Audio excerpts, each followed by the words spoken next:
নমস্কাৰ। আজি 12 ডিচেম্বৰ আৰু এতিয়া সময় 3 বাজিছে।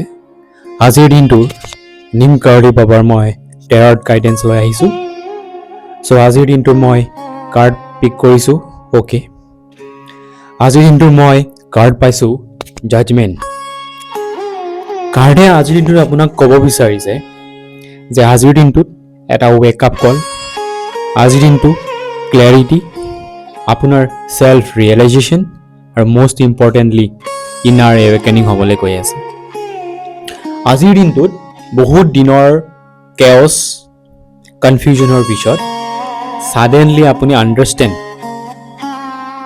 কৰিব যে আপোনাৰ কাৰণে কি ৰাইট হয়, কি ৰং হয়, আৰু আপুনি কি এৰি থৈ আহিলে আৰু আপুনি কি এৰা উচিত। বেচিকেলি আজিৰ দিনটো আপুনি চেল্ফ ৰিয়েলাইজেশ্যন হ'ব, আৰু যিখিনি ৰিয়েলাইজেশ্যন হ'ব আপুনি সেইখিনি নিজৰ লাইফত ইমপ্লিমেণ্ট কৰিব। লাভৰ ক্ষেত্ৰত কি কৈছে, আজি দিনটোত আপুনি কাৰোবাৰ সঁচা ইণ্টেনশ্যন দেখিবলৈ পাব, ক্লিয়াৰলি দেখিব, পজিটিভ হওক নিগেটিভ হওক। আপোনাৰ পাৰ্টনাৰ আপুনি আজি ইণ্টেনশ্যন দেখিবলৈ পাব, দেন আপুনি ডিচাইড কৰিব পাৰিব আপুনি কি কৰিব লাগে কি কৰিব নালাগে।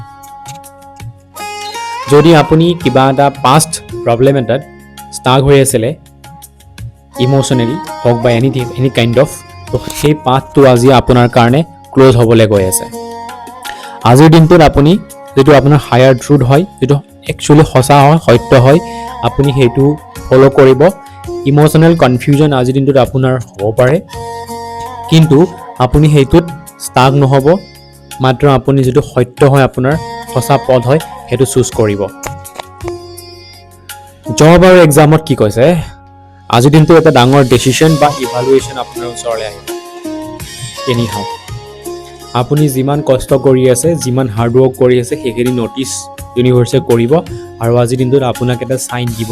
যদি আপুনি এক্সাম বহুত টাইমৰ পৰাই প্ৰিপেয়াৰ কৰি আছিলে, যদি আপুনি ডিপ্ৰেছড হৈ গৈছিলে, মটিভেশ্যন নোহোৱা হৈ গৈছিলে, আজিৰ দিনটোত আপুনি এটা ক্লিয়াৰিটি পাব, এটা চাইন পাব আকৌ নতুনকৈ ষ্টাৰ্ট কৰাৰ কাৰণে। আপুনি অনেষ্ট থাকক নিজৰ লগত, ফ'কাছ থাকক, ৰিজাল্ট অতি সোনকালে আপোনাৰ এফৰ্টৰ হিচাপত ৰিফ্লেক্ট কৰিব। গতিকে কনচিষ্টেণ্ট হৈ থাকক, ফ'কাছ হৈ কাম কৰি যাওক। এতিয়া নৰখিব, এতিয়া ৰখা সময় নহয়, ৰিজাল্ট অতি সোনকালে ৰিফ্লেকশ্যন হ'ব আপোনাৰ টাইমত। মানিৰ ক্ষেত্ৰত কি দেখিবলৈ পাইছোঁ, আজিৰ দিনটোত আজিৰ সময়খিনি আপোনাৰ কিমান আপুনি স্পেণ্ডিং কৰিলে আৰু আপুনি কি বেটাৰ চইচ কৰিব পাৰে, তাৰ কাৰণে আপুনি ৰিভিউ কৰাৰ যথেষ্ট প্ৰয়োজন। হয়তো আপুনি পাষ্টত বা যোৱা সময়খিনি এটা ফাইনেন্সিয়েল মিষ্টেক কৰিছে, সেই মিষ্টেকটো আজি আপুনি কাৰেক্ট কৰাৰ সময় আহিছে। হয়তো আপুনি কাৰেক্ট কৰিবলৈ আজি এটা সুবিধা পাব বা সুযোগ পাব। গতিকে যদি কিবা ভুল হৈছিলে আপোনাৰ বা ভুল কৰিছিলে, তেতিয়াহ'লে আজি নিশ্চয়কৈ কাৰেক্ট কৰি ল'ব আৰু ৰিভিউ আৰু এনালাইজ কৰিব। মই ব্লকেজ দেখিবলৈ পাইছোঁ ফিয়াৰ অফ চেঞ্জ। আপুনি পৰিৱৰ্তন হোৱাৰ কাৰণে ভয় কৰে, আৰু আপুনি পাষ্ট ৰিগ্ৰেট ইয়াক গিল্টত আপুনি ষ্টাক হৈ আছে এতিয়াও।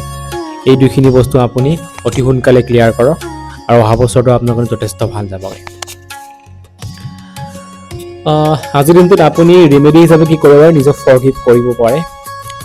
হোপ'ন'ন' যিটো আমাৰ প্ৰেয়াৰ আছে 108 টাইম আপুনি কৰিব পাৰে ফৰগিভ কৰিবৰ কাৰণে।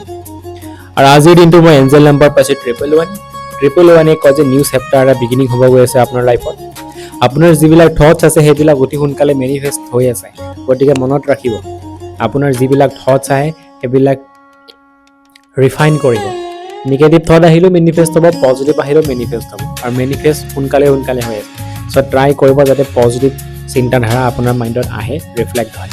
সেইকাৰণে কৈছে যে কাৰ্ডে কৈছে পজিটিভ থাকক আৰু নিজৰ যিটো পাৰ্পছ তাত এলাইন হৈ থাকক, আৰু সকলোখিনি মেনিফেষ্ট হৈ গৈ আছে, আৰু অতি সোনকালে আপুনি তাৰ ৰিজাল্টটো ৰিফ্লেকশ্যন হোৱা দেখি পাব। চ' আজিৰ দিনটোৰ কাৰ্ডৰ এনাৰ্জি ইমানখিনি আছিলে। যদি ভাল লাগিছে আপোনাৰ মেছেজটো কানেক্ট কৰিছে, লাইক এণ্ড ছাবস্ক্ৰাইব কৰিব আৰু শ্বেয়াৰ কৰিব। কালি আকৌ লগ পাম। থেংক ইউ ছ' মাছ।